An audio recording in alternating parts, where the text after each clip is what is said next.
Welcome to the Go Flush Yourself podcast with Jared Kirk and Matt Milbauer. This is Matt, and I'm here with my co-host Jared. We went out on our Pheasant Opener up here in Washington State yesterday on Saturday, and it was such a good day. We had to take today off, and that's when you know it's a good day. So we went out to some spots, brought the three springers. So, Jared, we kind of had a handful of spots we were looking at hitting up. I think, well, we didn't hit them, all of them. All the ones we were kind of talking about, we hoped we could do. Talk more about that later. But we hit up kind of the big ones we wanted to hit. There's some spots out here in eastern Washington where the state does plant birds on, like pen-raised birds. Liberate birds, or whatever terms are being used now for that. That are very popular, and we avoided those. I mean, sometimes I hit those up because, you know, there's lots of birds, and especially if you have young dogs. But this time we hit up, went after some wild birds, which was awesome. So, Jared, we get to our first. So I guess we're going to take a step back. We're going to use this episode to kind of recap because it was an adventure. It was a fun day. Lots of different scenarios happened, and it brought up a lot of things as we were hunting. We're like, we need to talk about that in the podcast. So, kind of where we're at today. So we got to our first spot. We met there before daybreak. I'd say it was probably like 20 minutes or so before we could even like see anything. Yeah, that's about right. Yeah, we got there nice and early. Sunlight. There was the spot we were at.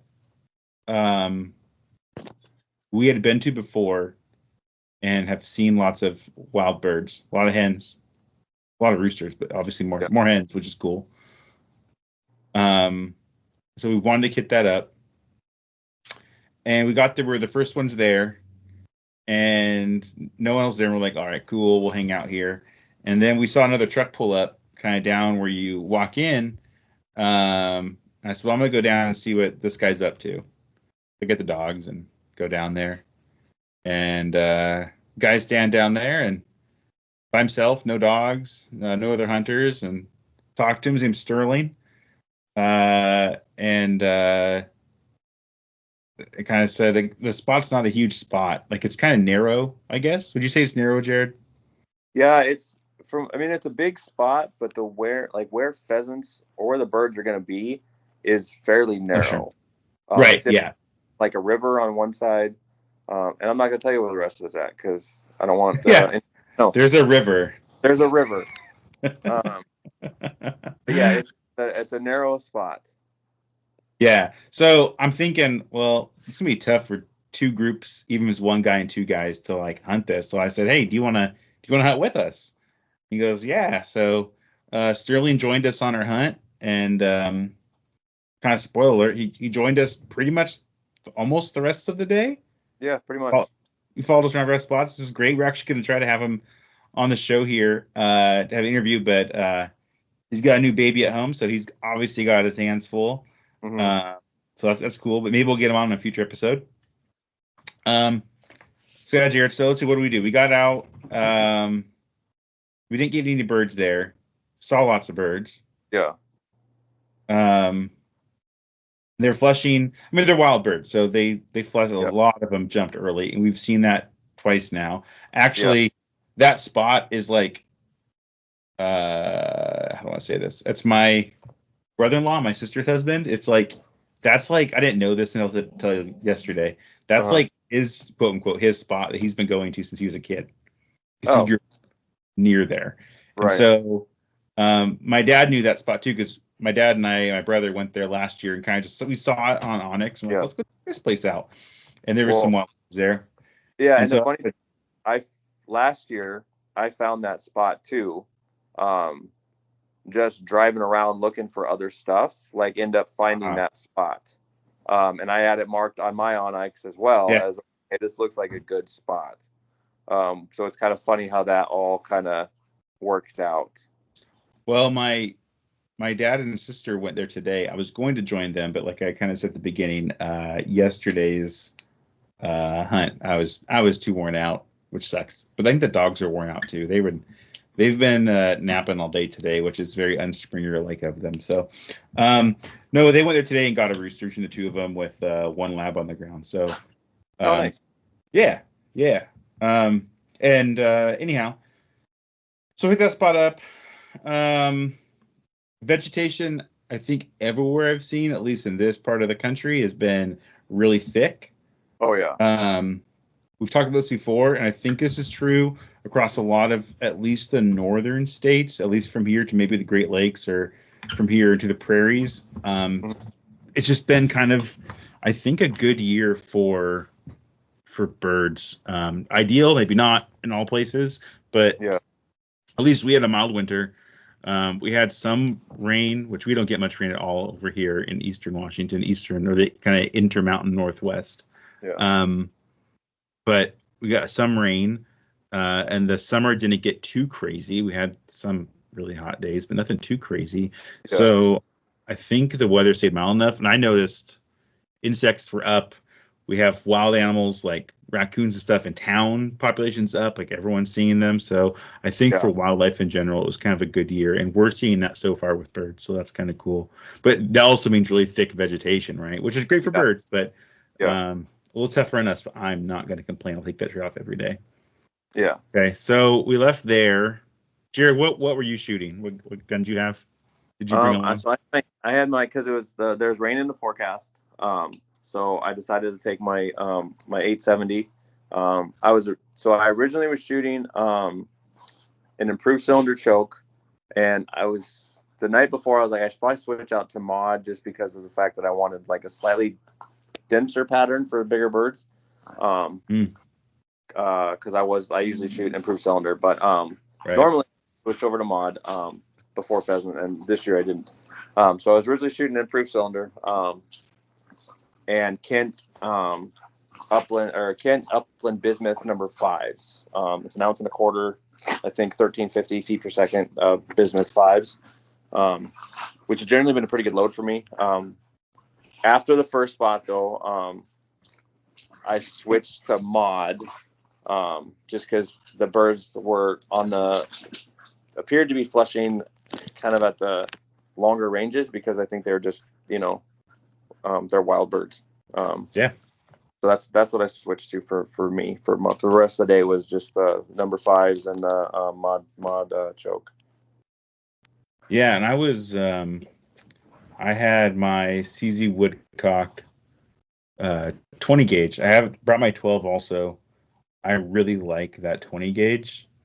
It's about 6.5 pounds, which is like for me the sweet spot of a field gun. And then the 12 gauge is over 7.5 pounds. So I'm really looking forward. Right. What was that? I think your 12 gauge is right at 8. It's like right under 8. Yeah, it's like 7 pounds, 12 ounces when I threw it on a scale, I think is what it was. So it's heavy.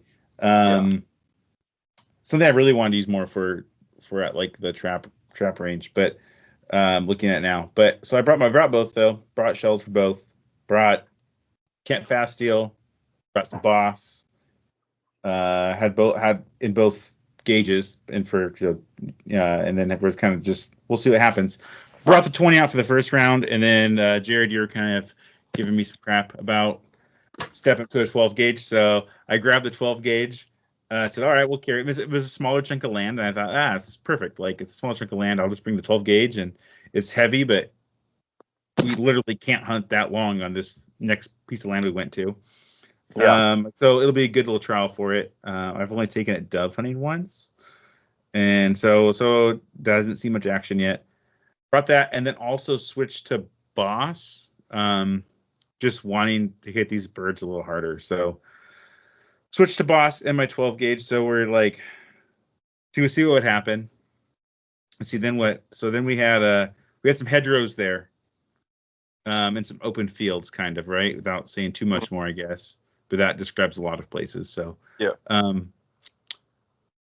So the first one we had Bones on the ground, and we had both of my springers, Sophie and Bridget. Second one, I started alternating springers, so I put Sophie up. Bridget was still pretty fresh; she's got some energy, and brought Bridget. So we had Bridget and Bones. Yep. And something curious kind of happened. Bones and Bridget both, they like to stick with each of us. Like they're very bonded to both of us. Sophie can range a little bit sometimes, but she's pretty good. But like Bones, even if he ends up hunting next to me, he gets kind of nervous and goes and finds you. Yeah. But he was ranging out a little bit. Yeah, a little. The wrong word, I think. That gone for some. He was probably a good 200 to 300 yards. In a couple spots. Just because he was chasing Tweety birds. Yeah. Hasn't quite figured out he hasn't caught him yet, but he will. That's okay. He will. But he was ranging out. And usually you'd call him anytime that normally happens. Like you could call him back and he'd come back to you, but he really wasn't. And we're like, I thought it was weird too. I'm like, that's weird. He must be really into something. I really didn't think much of it. We've been to the spot before, have not seen roosters there before, have not seen quail there before, but it's not that big. Let's just hit it up and see what happens. We have Sterling with us too. He's hunting one side, so we're all kind of in our own row. And then at that point, did you see the bird? We saw a rooster on the ground. Yeah. You saw it, right? Yeah, I told Sterling that there's a bird in front of him. Right. And then I think that one took off and he flushed it. And then he shot, and I don't think he connected on that one. And then I think there was another one just on the next hedgerow over, if I remember right. And that one flushed too. But they both went like right across the river. Now, what I was trying to get out by Bones ranging out, I wasn't trying to poke at your dog, is that he was ranging out and those roosters got over the end of the hedgerow when they ran out of cover. I think we were pushing them both. Yeah. And I think Bones, I mean, maybe it was a coincidence, but the only time of the day, or I've hunted over Bones twice now, 2 hunts now, that he really ranged out to a point where it's like he's not coming back, and he's young still, so he's learning. But like birds got up.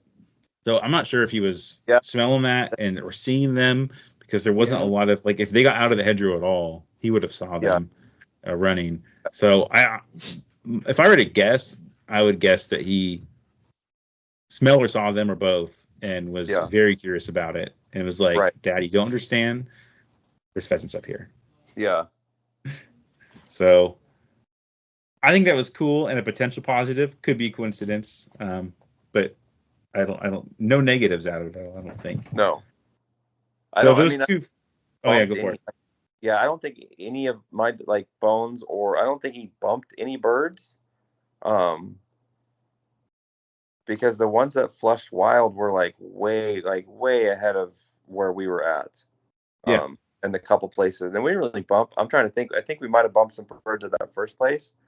But they were probably a good 300 yards or so from where we were at when they took off. So, and their dogs weren't anywhere close to that. So I don't think they bumped anyone. So I'm gonna take that as a win. And my dad saw that same thing today at that spot where he goes, a bunch of birds got up early, and he described the same thing that we were seeing. I'm like, yep. And then you walk kind of where they went and go find some kind of scattered over there. So yep, that's what we did. So yeah. So those birds went into another piece of property that we were planning to go to next. So we just thought, all right, we'll see them soon, hopefully. And see, did I switch dogs out that time? No, we kept it going. Yeah. So we just went around to their side. So we went over there and didn't see anything yet, right? Until there was that. Remember, we saw one in a hedgerow that was behind me, because they were holding really tight. There was that one that was behind me, because it flushed at 3 feet. That's right. And I missed that one completely because it was way too close. I'm gonna blame the fact that I didn't know where. I knew you guys were on my right, but I didn't know exactly where you guys were at, so I didn't want to shoot. Safety first. Exactly. That's why I didn't get that bird, which I should have. But anyways, there's that one but I mean that one flushed behind me. I think your dog and my dog both blew past that thing, because he was in there. I just happened to hear something moving behind me. The birds went from being bumped out early, the first spot, to like holding super tight, where we could not walk slow enough. Yeah. You know what we needed? Yeah. We needed a Clumber Spaniel. Yeah, that's true. The Springers are running over him. Yeah. Plus, it was also like it was kind of a weird weather pattern was kind of weird too, because it was kind of like raining, kinda, but also the wind was pretty decent too, and I think it was a little breezy. It wasn't windy. No, but I'm trying to think. It was like I don't know I can't remember which way the wind was blowing either. I'm gonna say it was blowing behind us, but whatever. Just to get the benefit of the doubt, but anyways, yeah. So that's where we kept walking that place, and then that's where we walked to the edge of the property, and I think that's where you can jump in. Oh yeah. So I'm now loaded.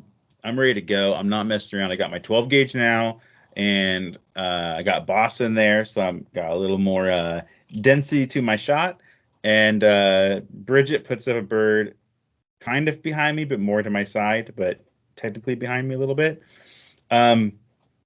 Less than 5 yards away from me, and that's being kind of generous. Like, it was right next to me in a kind of a wooded area. I turned, no excuse to miss. I think I shot behind it, and then it kept flying, and I had another shot, should have been a gimme, and I don't know how I missed it that time, but I did. So I missed it twice with my 12 gauge. I may have said an obscenity about shooting a 12 gauge because I like my 20s so much. Right. But that was the last hunt of the day with my 12 gauge. I put it back away. Well, but I did keep Boss in my 20 gauge now. So right. I was kind of A/B testing. Unfortunately, I changed two variables when I missed that with the shotgun shell and the gauge of gun. But I think, like we talked about it, I think had you had your 20 gauge, you probably would have shot it, because I think I would have. Because you have like basically an 8-pound gun versus a 6.5-pound gun. Yep. And like it just wasn't going the speed that it needed to go. You didn't have that light field gun. No, that's 100% right. And there's always that debate with shotguns, right? Like heavy versus light, where light people say feels quote unquote whippy. But lighter, so you can carry it all day, versus the heavier guns, which you feel like you can have a nice smooth swing with it, but they're heavy, right? You can carry them all day. But for me, like most of my shots are like kind of snap quick shots. And it's the different terrain we hunt. Like in Eastern Washington, we have a lot of, like, if you're hunting a wide open field somewhere, you're probably not going to get a big slow rooster, slow being, maybe not true, but slower than other birds. You're probably going to get like some sort of hun, or if you're going to hail, like a chucker. Yeah. And then maybe at 12 gauge makes sense. You're going to have like time, because they're going to, you have a lot, because you can see more.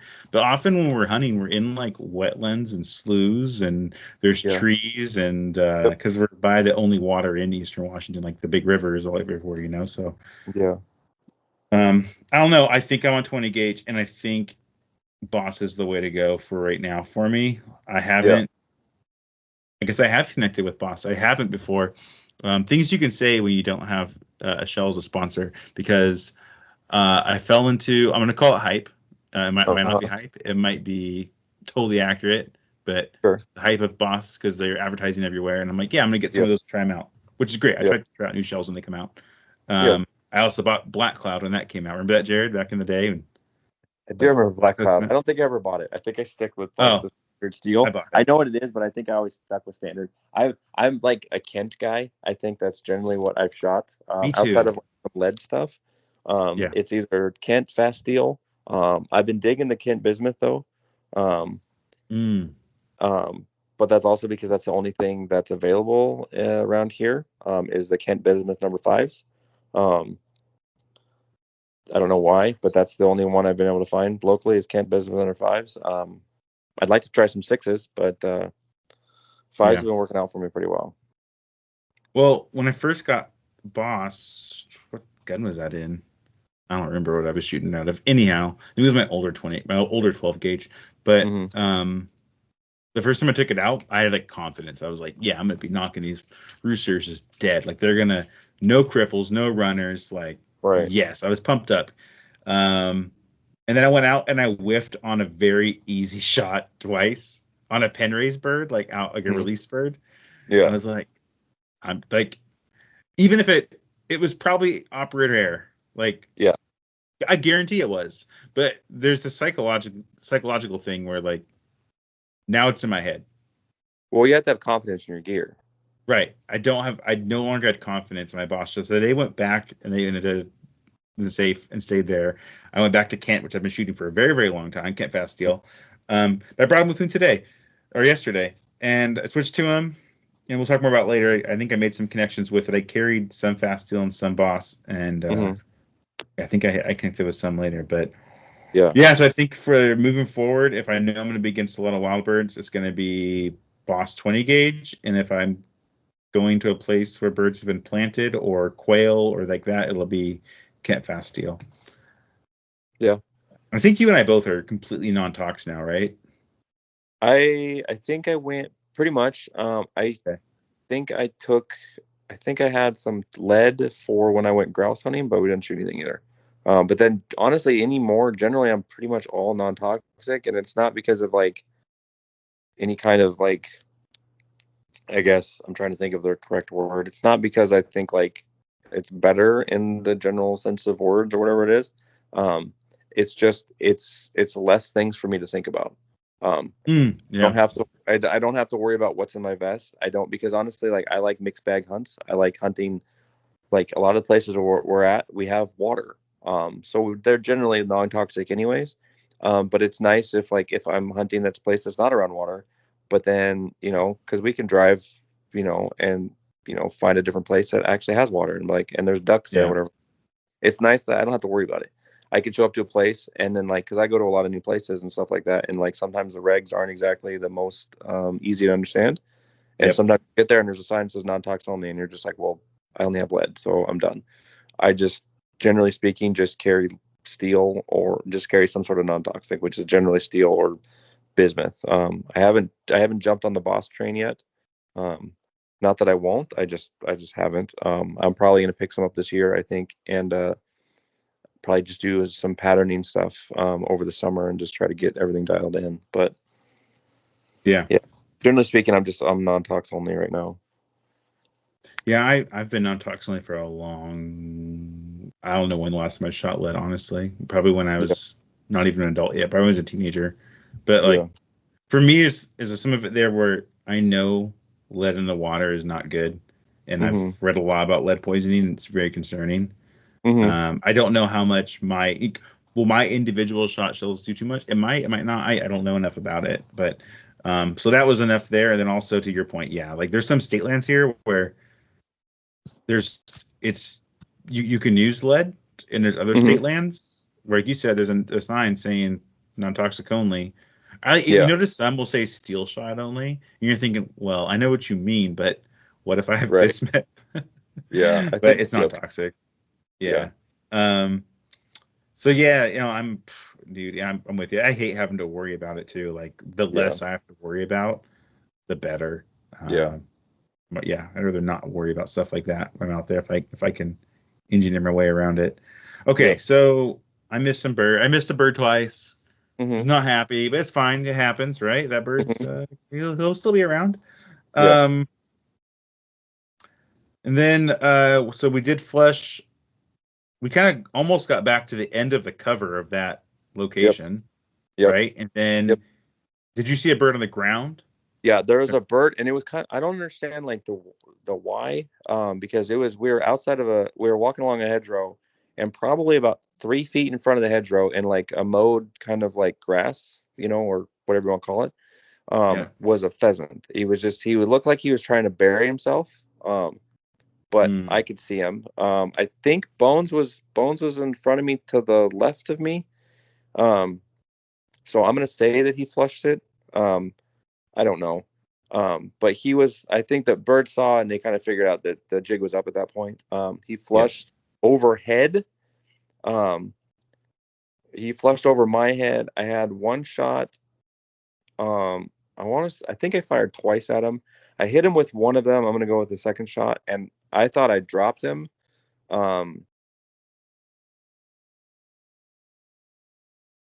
But you actually saw it hit the ground. Yeah. So then I pull my gun to shoot.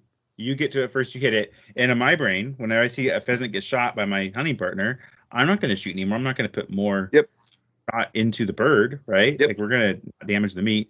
And I see it. It looks like it crunches right in front of me. I'm like, great. It's right. Like I can probably reach it before the dogs do. Well, probably not. Dogs are fast. But it's like right there in front of me. Yeah. And the parts that weren't hedgerows were mowed very short. Like not like someone's front yard, but like that short, honestly. Yeah. You can see a bird. I can see it. So he hits the ground, lands on his side, bounces on the ground. And I'm like, wow, he bounced. And then lands on his feet and runs like nothing happened to him. And I yell, runner. I hustle up to try to cut him off because he ran to the hedgerow to hide. Yeah. Dogs are now in it, active searching mode. Yeah. And I kind of run to the end and turn and thinking, I'm just going to turn him right here and see what happens. And I happen to look out in front of me and see, you want to get into all the details on this, Jared? Yeah. So it ran, I saw it run in front of me, just about to in. And then, but then it went into the second hedgerow, and I'm like, well, I don't know where it's at. So it was right by the river at that point. That's when you cut across in front, and you can say what happened then. So I saw this pheasant standing at the edge of a kind of a river, and there's about an 8-foot kind of cliff embankment off the side of the property run down to the water, right? I think about 8 foot's about right. Yeah. And I see this bird jump like he's about to flush, and a wing's busted, so he just falls. So it looks like he just jumps off a cliff. Yeah. And it was the weirdest thing. Like he kind of jumped and fell on his side and just fell down. And I'm like, Jared, he went right down there, and there's some cattails down there, and I'm like, right in those cattails. I couldn't even see him, right? Yeah. He must have got down and buried himself in the cattails. There was no place for him to go. So Jared, you without much hesitation jumped down the cliff there. I think Bones followed you down. Yeah, I didn't. Bridget was chasing after the bird. I was like, Dad, bird, get the bird. And that's when the bird jumped off. And then I saw it was once I realized it was a cliff, I had no idea how deep it was. I was like, Bridget, no. And she stopped at the edge of the cliff. Good. And I saw, I'm like, okay, it's down there. Okay. You can't go anywhere. And then, so Jared, you jump down, and there's kind of some cattails, like a little bush or tree in your way from seeing the water. And I see him come out I'm on top of the cliff still. I see him pop out behind the tree, swimming like a mallard in the river, trying to swim away. I'm like, damn, these birds, man, tough as nails. Oh yeah. And then you can go from there. Yeah. So, because I saw him in the cattails, and I was trying to get to him. I originally was kind of thought about sending Bones in to get him, but I was like, I don't want him tangling with a bird that's the same size as he is in the water. So I went to just kind of grab him, but he shot out and then started swimming around. And then I was like, I thought he was going to go across the river, and then if he goes across the river, I was like, I'm not going to find this bird. It was a long way around. So it's a long way around. How long it would take for him? He could be anywhere hiking at that point. And it's another, probably another 20 minutes, probably 15 minutes to get us around to where he was at. Yeah. And then it's also like another 8-foot jump down to the river. And so I was like, I'm not going to find this bird. So I shot the bird again. And then the bird, and it was relatively close. The bird ended up losing its head. And then in its involuntary jerks, it actually swam itself back to me. And it was eerie. It was really, I'm not gonna say it was super weird. But it was the first waterlogged pheasant I've ever shot, and the first pheasant of the day. So I'll take it. And then Bones was right next to me the entire time, and he was pretty excited about it. But not really much of a retrieve for him. But that's okay. Um, Have I ever told you about my first pheasant ever shot? mm-mm. So I almost said the name of the place. We're at a place. Mhm. I'll say this much: it was a very long time ago, and it's a well-known place. But it Mhm. was on the Snake River, and I was about 13, I want to say, and I finally passed Hunter's Ed, and my dad had this 20 gauge single shot, like Stevens old Mhm. shotgun, right? And he's like, "Hey, 20 single shot, break open." He's like, I think he told me and my brother. I'm not sure if my sister got this treatment. She might have got to use a pump right away, but he told my brother and I, who are older than my sister, like, you got to shoot a bird with this first, and then you can use a pump or an over under or something. But I want you to take a bird with a single shot. So the day Mhm. before, I missed a pheasant, and then I shot two or three quail at the second spot. Like, I felt so bad for missing this pheasant because our whole group with us pushed up this beautiful giant rooster, and I just Mhm. it with this single shot. I had no other follow up shot or anything. And I remember, and we went and found my dad's like bird training club was putting on a trial, so we went and met up with them after that. I guess it was all the same day. Met up with them, and they all gave me a bunch of crap for missing a quote unquote slow rooster because they Sure. were shooting like Bob White, I think there that way they planted or Chucker. Right. And I'm like, man, I remember feeling so just low. Like, I can't believe I missed that bird. And it was my Mhm. dog's first. We got a dog, and it was my dog's first hunt also that year. And so I Mhm. missed her first bird that she put up. So we went to this other spot in the Snake River, hunted all the way to the end of it, and nothing, nothing, nothing. And this giant old rooster popped up right at the end of cover, flew out over the snake. I swung on it, hit it, fell into the water. As we said, waterlogged bird, made me think of it. And then Mhm. my lab, who had never retrieved a bird before, it's her first day hunting, swam out in the river, grabbed it, brought it right back up to me. I think she dropped it near my feet, didn't bring it to hand, and just looked at me like, "Yep, here you go," and Right.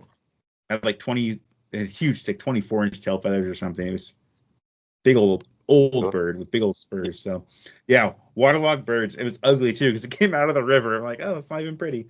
There's a picture Yeah. I posted somewhere, I think recently. I forgot which social media I posted on, but it was me and that bird, and the bird looked so bad in my hand. It just looks so gross because it was in the river. All wet. Yeah. Yeah. All right. Yeah. Sorry for that. For that. Yeah.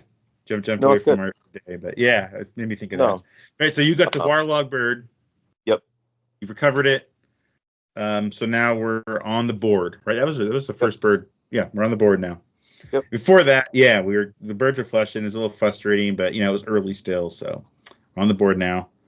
Yep. Um, so then we went to another spot. I switched out. It was all in walking distance, so I switched Okay. out to Sophie. Um, Yeah. and we hunted this spot, and let's see, we're walking, and we saw some other hunters going through there before, like earlier, and we're like, okay, well, whatever, we'll just walk through there.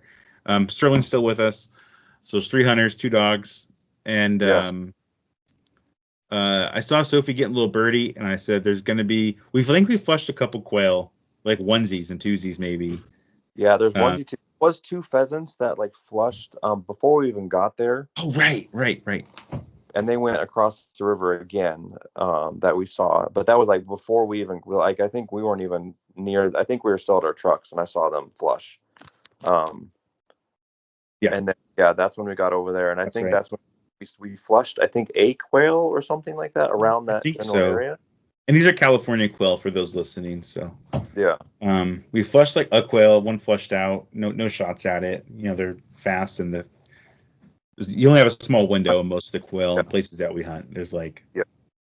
I mean, if you're hunting rough grouse, you have smaller windows, but it's a quick Yeah. window, and those are quick little birds. So anyhow, we didn't get that one, and then I said, "Oh, Sophie's getting birdie right here. Get ready for a quail flush." And then, sure enough, a male. Are they called roosters when they're quail? When they're males? I don't think I so.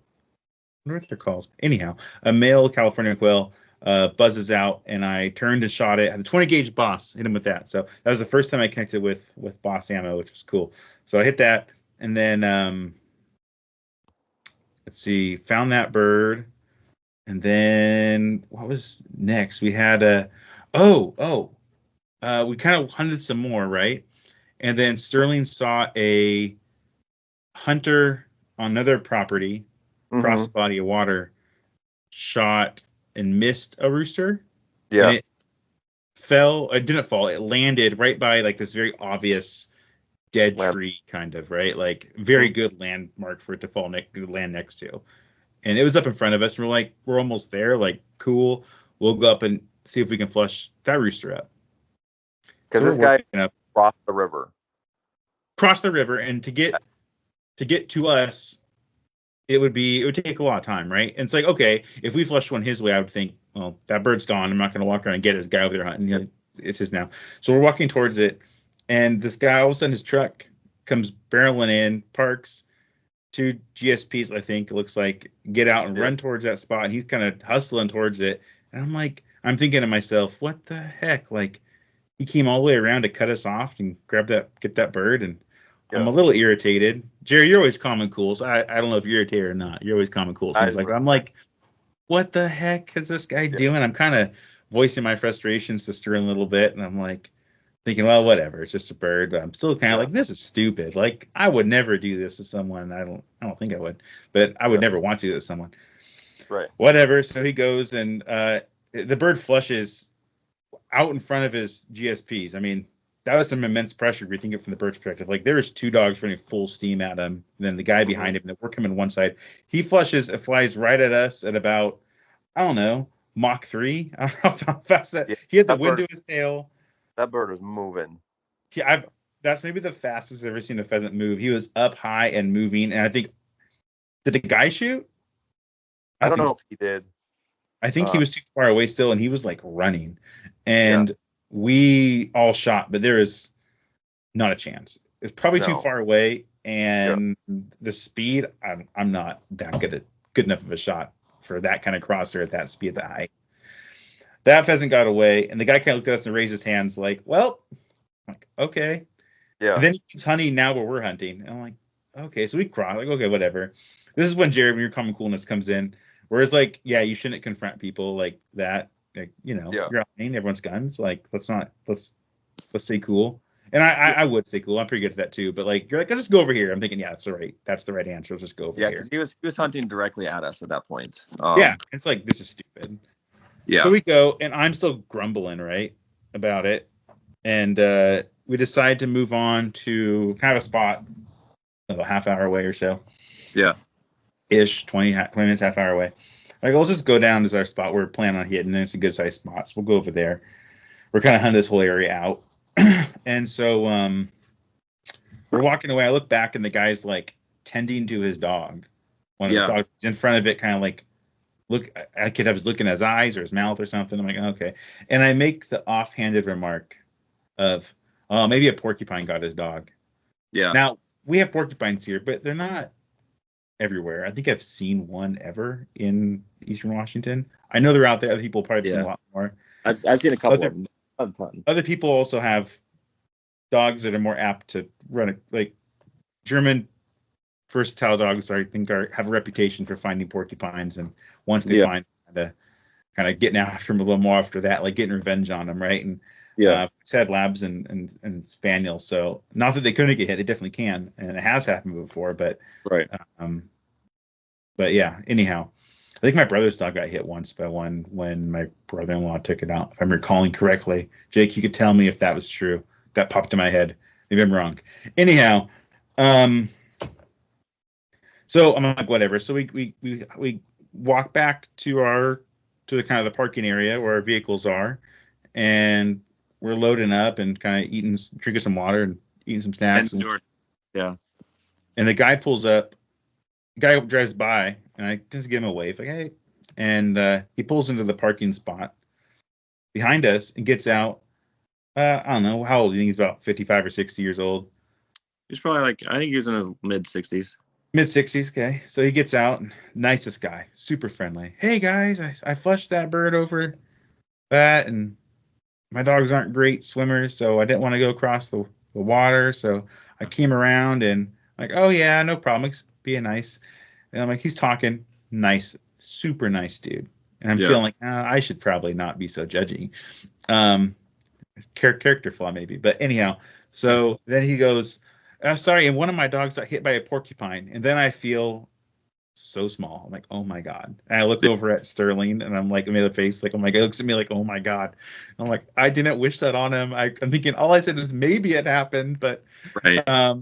like, oh, I felt so bad. So, if you're out there listening, dude, you're probably not. You have point dogs, and we're not that big of a podcast. But I'm sorry I said that. I feel so bad. I felt bad the rest. I still feel bad today. Yeah. And all day long, I'm like, well, karma's coming for me. I got to watch for porcupines now. Yeah. At one point, I did. We saw something moving in some bushes, and we weren't sure what it was. Like maybe it's a deer getting up. Maybe it's a pheasant. It could be anything. Yeah. And I was like, calling my dog off because I'm like, if it's a porcupine, I'm like, I have it coming to me. Your dogs. Yeah. Good old superstitions kicking in. So that was a situation. I felt so freaking bad. Like, oh my gosh. Yeah. But that's how it goes. Me and my big mouth. But at that point, me and you were both on the board. Yeah. So I have a quail. You have a rooster. Yeah. Still trying to get Sterling into something at that point. Because I don't know about like, and I think you're kind of on the same board as us. Like, I want to get birds and stuff like that. Like that's, I fine with not shooting birds. That's also fine. Yeah. But like when I get a bird, I'm like, I want to work extra hard for whoever I'm with to also get one. Yeah.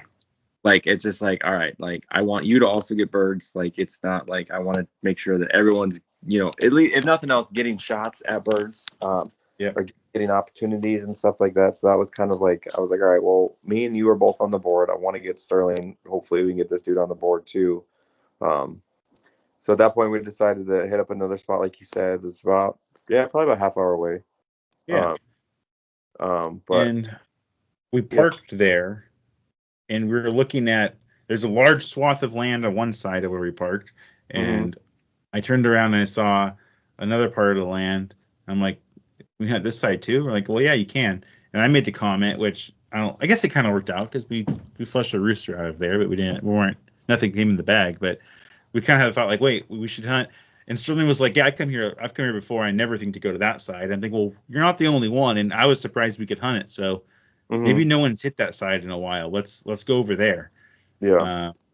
It wasn't super big, but we kind of made it. We walked the kind of different habitat lines there between, varied habitat and all the edges. That's where I thought there might have been a porcupine, and I freaked out. That's what I mentioned earlier. And then a rooster did jump up in front of us. I don't think we ever saw him again, at least that we know of. No. And then we started hunting the other side. And then my brother, who's been out deer hunting since deer opener, he's been hitting it really hard trying to get a deer. He brought his dog and his shotgun too with him, just in case he wanted to switch it up, and because it was pheasant opener, he's into pheasant hunting pretty heavily. He saw us and came over and joined in with his yellow lab, Sadie. So now we had, I forgot which dog I had at that point. Well, I think it was just prior to that, I think you had. Okay. Yeah, just prior to that, you said Jake knew where we were at. Yeah. And that we jumped in. That's when we got into that big covey of quail. Oh, right. Okay. Yeah. Okay. I forgot about that. You're right. Yeah. So I said Jake's on his way here, it looks like. Yeah. And then he pulled up, but right before that. Yeah. Yeah. Quail started popping up. Some more California quail. Yeah. And you got one out of that. Yep. But that one again, was every time I've shot, yesterday was every time I shot at something, I was next to the river. And it always that bird ended up not in the river, but right next to the river. And that's where Sterling came in, and Sterling actually ended up finding it. I was impressed he found it. Like I was too, because I was not, we found feathers and stuff like that, which is always good. And we had the dogs and stuff like that. But where that bird, because again, it was probably a good 8-foot drop that you can get down, but it's not like, but it's hard because all those quail typically when we hunt there, they just flush across the river. That's typically what they did, and that's what these ones try to do. Anyway, so now I got a quail, and then that's when your brother kind of shows up while we were looking for it. That's right. I think he walked. We didn't know he was there. Like, he knew he was coming in, but we didn't know he was out there with us yet. And all of a sudden, we heard a shot behind us. I jumped, and then it was Jake, and he had shot. I think he just shot a quail with that, right? Yep, he did. Yeah, he shot a quail, so he's on the board instantly. Yep. We kept hunting that for a while. Yeah. So then flushed a couple see. more quail. Yeah. It was me. So it was you and Jake on one side, and then me and Sterling on the other side. I think me and That's right. Sterling split a hedgerow, and then two quail got up. One went left towards him, and one went straight away for me. I shot mine, and I think Sterling shot. I think he might have missed. Yeah, he missed that one, but ended up getting that one. So now I'm two quail in, and then I think that where it got into really really thick. And I think there was an area where we could see them, and because we were up higher than they were, Sterling and Jake, because they came towards and I think they flushed it. There was a bunch of pheasants that flushed out of there, but it was insane where they were at and where we were at, like they couldn't get shots, and we were way too far away. And we flushed a whole bunch of. There was a whole bunch of quail that flushed out of there. Well, but again, like we were up pretty high, looking down at them. Yeah. And it was really actually kind of cool. Like it's a perspective you don't get often. Yeah. Where we see them working through some extremely thick cover that I don't know if they could even get a shot off if they could have seen the birds, but then seeing a ton of hens and at least one positive ID on a rooster. There might have been more, but popping out of there all sorts of ways, and then quail flying like right by them, but they could not see them. Yeah. We're trying to call them out to them, like behind you, here, there, hens, and it was no help. Like they didn't get a shot off. I don't think they even saw much. And two does ran out of there too. That habitat must have been solid for the amount of wildlife that came out of there. Yeah. So then we decided to go back and hunt the other side of the property. Right. I think we flushed a couple more quail, but I don't think we got any shots at any of them. No, I shot one more quail there. Oh, that's right. You did. Towards the end of that, I popped one up. I'd Bridget. Yeah, we popped one up and I shot it. Yeah. I had two males. It seems like whenever I shoot California quail, I always shoot the females. And not that it matters that much, because in the end, you just eat the meat and it's the same. But like the males are, it's like a duck, right? The males are prettier. And so for some reason, like you see the males and they're all pretty. And that's just something in the back of your head's like, oh, that's cool. But all the quail that I had in my bag were males. So usually it's the opposite for me. I feel like I mostly shoot the females. Anyhow, so I got that. We got back. So only had to cut out. It was about 2:30. Afternoon. Yep. So then you, me, and Jake hunted another section. Yep. And that's okay. That's when Jake's were walking. I don't think you'd seen anything yet, really. No, there was a couple of quail. But they were they kind of did the just flush out of nowhere kind of thing. And I think Jake shot at one, but I think he ended up missing. Okay, maybe you're right. I think you're right. Yeah. And then Jake looked down the road this kind of trail and saw something he saw going across. It looked like a bird, like running across the road. He couldn't tell what it was. Yeah. So he takes a few more steps into it, and rooster pops up. Yeah. And flies kind of up. Yeah. Next to him and back behind him. Yeah. I think unknowingly to it towards Jared and I. You and I both had good looks at it. Yeah. We ended up both shooting twice, right? Yeah. The first shot I did, it was one of those shots where you take it and you're like, I don't know why it didn't fall. Like there's definitely some pellets of mine in it. Like, is that feeling of like, that wasn't a miss. And it keeps flying hard. Yeah. You had a similar feeling. I think you might have drawn some feathers. We saw that. Yeah. And then Bones is running under it like he is on a mission. And this bird's probably a good 30 yards in the like high. Like he's up. It was high. It was up there. He got up high when he flushed. Yeah. Yeah. Yeah. Bones was chasing it, and I think Jake was like at that point was like, "Really, guys?" And we're watching it fly. I think he said that. Yeah. Yeah. We're watching it fly, and Bones underneath it, still chasing this thing, and then the bird just like drops a leg, and then a wing stops, and then the bird just crashes. Yeah, Bones is on it pretty much. Bones is on it. Bones went right to where this thing came back, and then Bones just pops out of nowhere, and is running back towards me. Like, what do I do with this? I don't, that's weird. And then so we end up running over to where it was at, and then the bird is just dead as a doornail, just dead, right where Bones was at. I think Bones and the pheasant are the same size. Looking at picking up Bones like and having like the full size pheasant next to Bones. Bones weighs more than a pheasant does, obviously. Yeah, but Bones, they're the same size. I mean, Bones ran like literally right where that bird went. And then I think he just had no idea what to do with it because that's the biggest bird Bones has ever seen in his life. Right. So, but we found that bird. That was kind of we'll call that a half bird. I got half, you got half. Yep. Yeah, and then that was. Well, there was one more thing. We were walking back. I was real worried about Sophie at that point. My Springer. She's a denser coat, and it was about 68 or 70 degrees at that point. It was getting really warm, and she was starting to her. I always check the dog's gums. I give them lots of water, but I check their gums, and if they start turning kind of red, it's like, all right, warning sign. Like you need to get them back, cool them off. And they're getting a little past the normal pink, and I'm like, oh, okay. Kind of. I said, I'm gonna turn back. You guys do what you want, and I think everyone turned back at that. We all turned back at that point. And Sophie was okay, but I try to keep her from hunting. Like, hey, just walk with me. And she's like, we're hunting, and she's hitting stuff up, but she's kind of taking it a little easier than normal. And then we get to where there's a big, was that like a big cut alfalfa field or something? It was a place where you wouldn't expect a pheasant to be at. Right, super thin. Okay. It was a place you'd barely expect Huns to be at, like super thin. Yeah. And all of a sudden, Sophie, I'm trying to remember what happened. Sophie's out in that field walking. I'm like, just letting her walk. And she flushes like right next to her, like right on her, like it must have flushed at her feet. Flushes up a pheasant. It didn't cackle, and I couldn't see if it was a hen or rooster. So I didn't shoot. Yeah. And she usually will give a little chase and then turn back.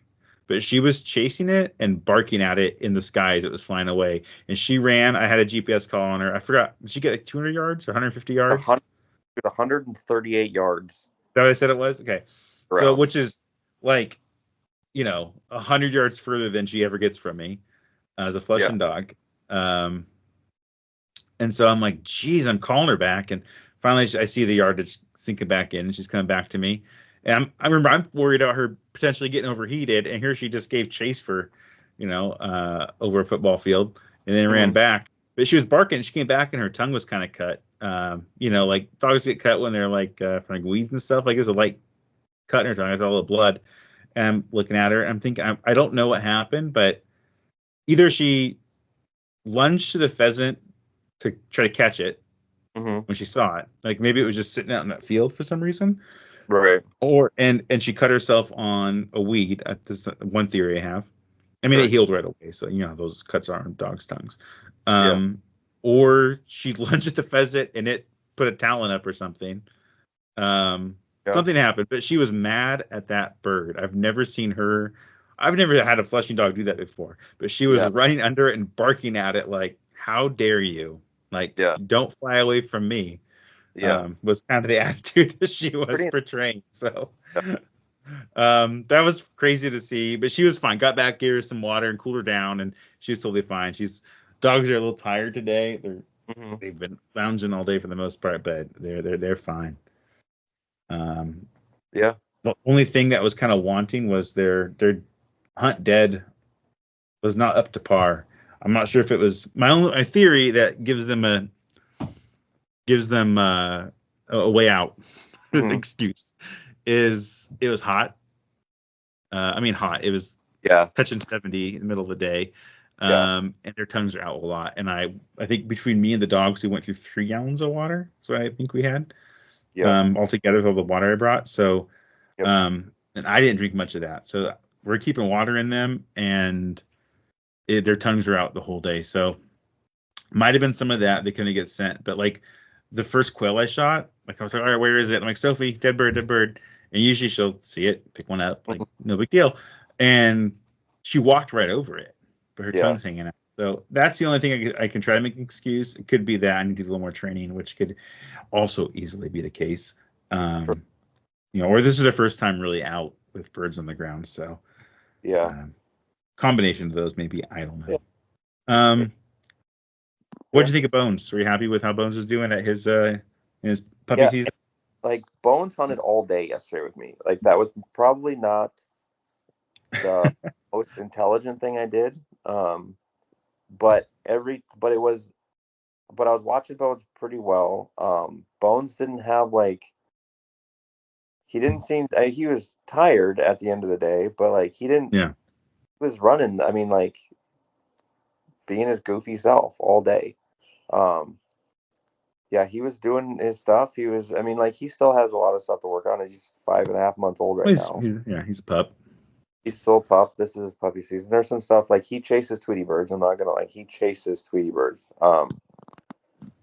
But he seems and it seems like doing pretty decent. Like he's starting to kind of figure out since he's hunting with other dogs right now.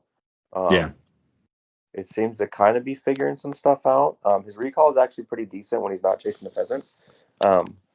I'll say that. Like his recall is actually pretty good. Every time he starts getting too far, I just call him back and he turns and comes back, and then kind of goes back out again. So I'm pretty happy with that so far. Yesterday I didn't give him the opportunities to get the birds, the retrieve, just because it was just kind of weird conditions yesterday for him to get in the water. Like I haven't done much water work with him just due to the algae we've had here. He actually followed your dog, Jake's lab, into the water. He did. That's right. Too, honestly, not quite swimming because it wasn't super deep, but he followed the lab in pretty well, which is kind of cool. But yeah, I mean, so far he's doing pretty good. Like I said, he's the couple birds we shot, he was following them down. So I mean, I can't complain too much. He's got the drive in him. That dude won't stop. Like we hunted after we were done with this. We hit one more spot, just me and him, and he did pretty well. We didn't end up getting into anything. We ended up flushing a hen, pretty close to us. But yeah, he did good though. I mean, he was a trooper the entire day, and then when I came home, he laid down his kennel for a little bit, and then I kind of decided, yesterday, I was like, well, I'm going to take Sunday off, and just let him kind of rest and stuff like that. And this morning he was just his normal, not sore, just bouncing around, doing his normal stuff. Pretty excited about, life in general. I'm like, all right, well, I guess I could have gone a second day with him, but that's probably good to give him a break. Hit up a different spot tomorrow, and then but I think, like I said, for his first season, I don't really have any complaints. He seems to be doing pretty well. He's done a couple hunt deads on some birds, other birds I've shot and found him. I think we can. I think he's going to be a good dog in spite of me. At least for what I'm wanting him to do and stuff like that. He's a little goofball, but I like him. Yeah, I think I can give you my opinion on Bones if you want it. I'm kind of similar. I think he is obviously a puppy season. Mm-hmm. The switch hasn't flipped yet on him, which I wouldn't have expected it to. This being his first pheasant hunt, really, and he's only been out for some doves and some quail and stuff. It might switch by the end of the season. It might be early next season. We're hoping to go to Montana. That's in Montana is where I saw Bridget's switch flip, because she had a puppy season just like Bridge, and then the next hunt went on was the next year pheasant opener in Montana, and there were so many birds that I just all of a sudden she was flushing pheasants. So I bet I would bet on a similar timeline, but you might see it this year. Depends how much you go. I think it is good. He gets at it. He's not afraid of any. There's no cover he's afraid of, so he's socialized well in that aspect. Like you said, he followed. It's been difficult to get dogs in water here outside of the dead of winter, which that's not a good introduction to dogs in water. It's cold, especially north of here. because of all the algae. It's been so prevalent everywhere. It seems like a dog dies every year. At least one dog dies every year. Like it's legit scary, and it's getting worse. It feels like. So you can't get dogs in the water in the summer in a place where you want to do like a boat launch or something like that. So it's been rough. Bridget's had barely any intro. Sophie, I got her later in life, and she already had a. She loves water, like almost like a lab. Not quite, but almost. Yeah. But it was cool to see him jump in the water with Sadie, Yeah. my brother's lab. So that was cool to see. I think I just thought of this when you were talking about it.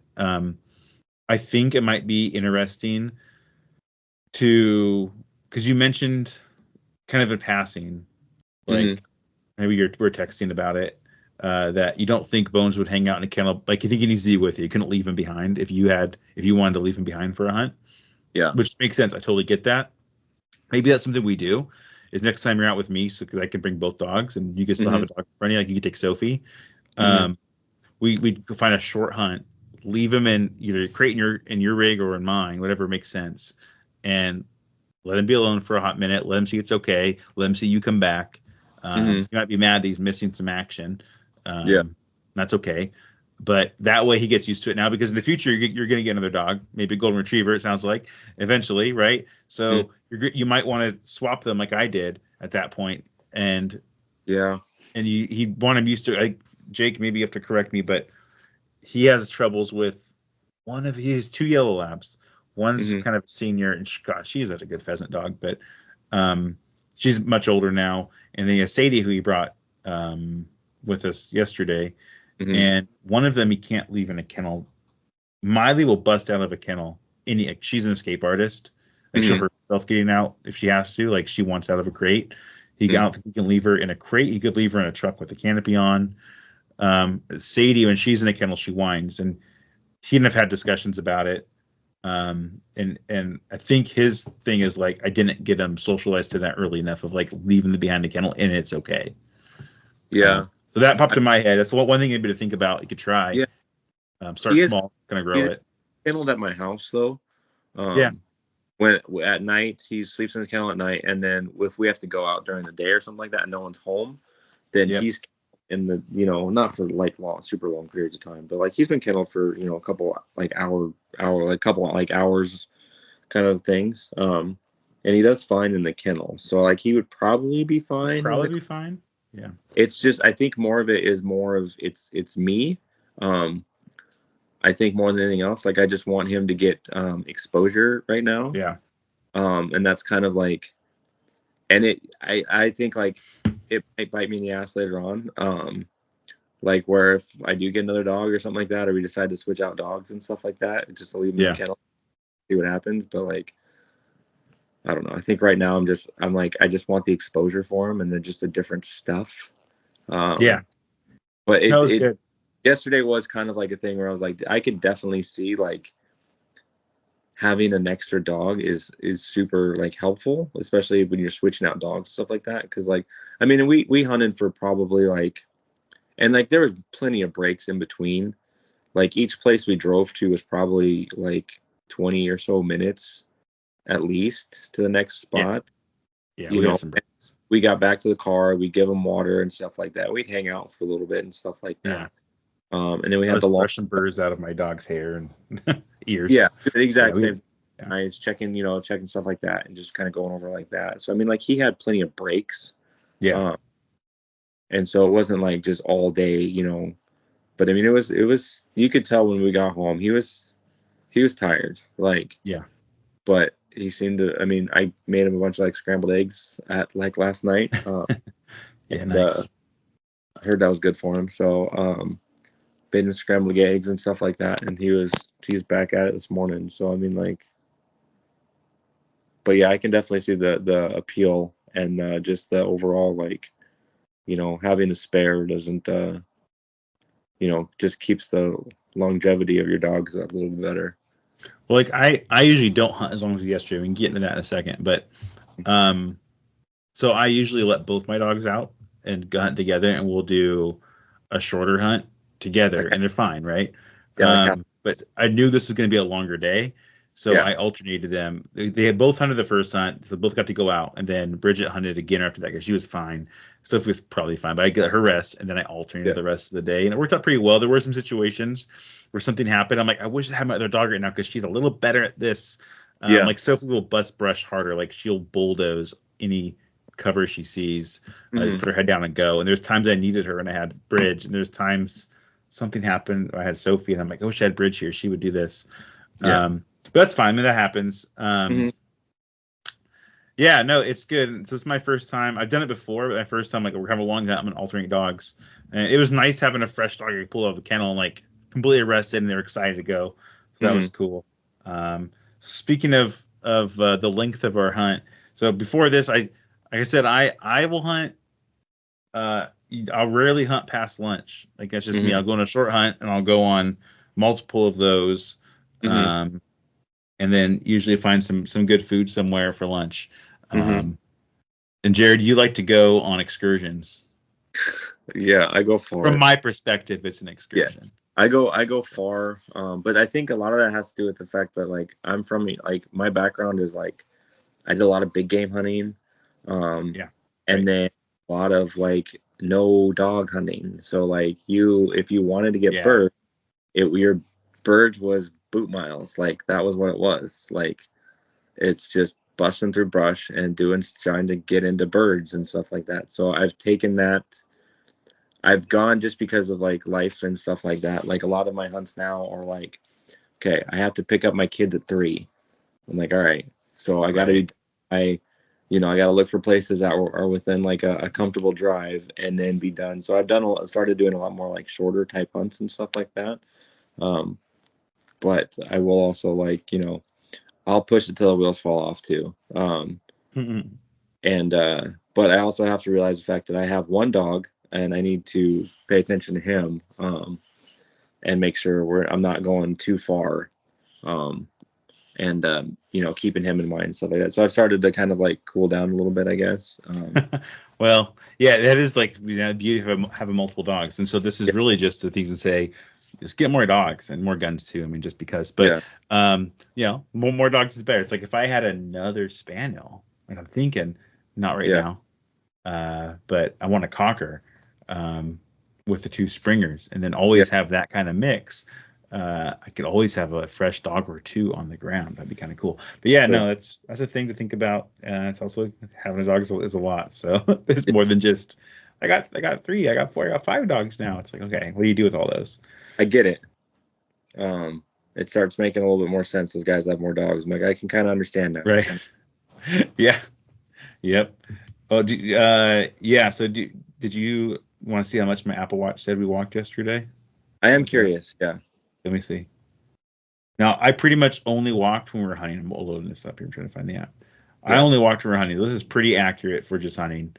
Because once I got home, I was tired. I pretty much fell asleep. And we got there before light. Okay. 11.67 miles. Okay. And our dogs did way more than that. Oh, yeah. Yeah. So, especially Bridget, because she really likes to go. Yeah. Well, Bones, because he hunted all day. But actually Bones more, right? Because he got doubled the other 2.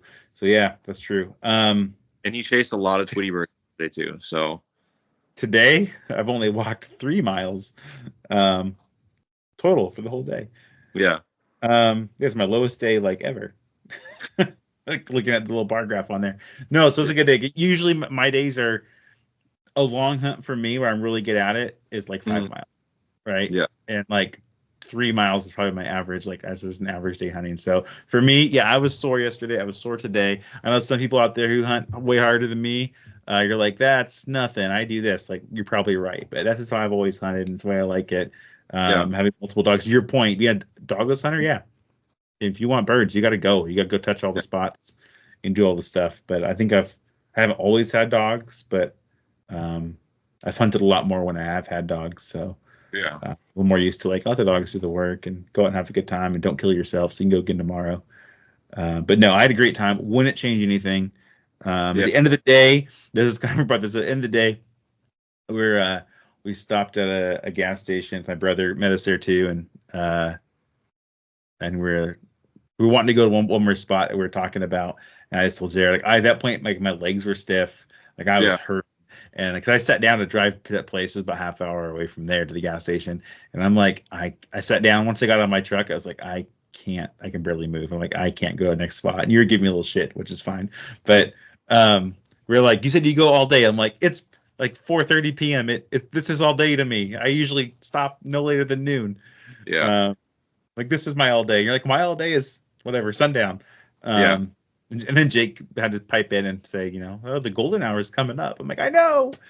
No, it was good. I wouldn't have changed anything. That was a lot of fun. No, it was a good day. Day. Lots of birds, lots of hens. Yeah. It goes without saying, like, it goes kind of unspoken that seeing that many hens, you're not going to shoot the hens. You can't shoot the hens. But how cool to see that for wild pheasant populations. That was probably like the best like opening day I've ever had, period. It was fun. Like, yeah, it was a good day. We got into some good stuff, saw some cool stuff, had some poor shooting, but that's okay. That's fine. That's fine. But yeah, no, it was a good day. Like, I'm excited for the rest of the season. It should be a good time.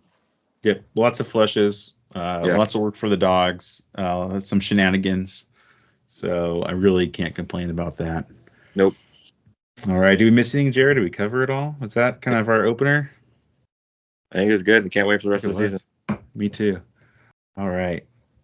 Well, with that, we'll wrap up another episode of the Go Flush Yourself podcast. I hope you're all out there getting some action on pheasants or whatever's open and your season with your flushing dogs.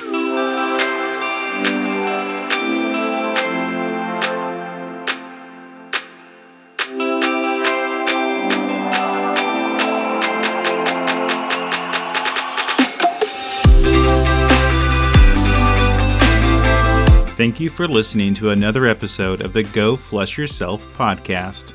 Check us out on social media on Instagram, Facebook, and X. We also have a Patreon, where for a $2 a month subscription, you can help keep our podcast on the air. We also have merchandise available. Please check out the podcast description or the Patreon page for links to merchandise.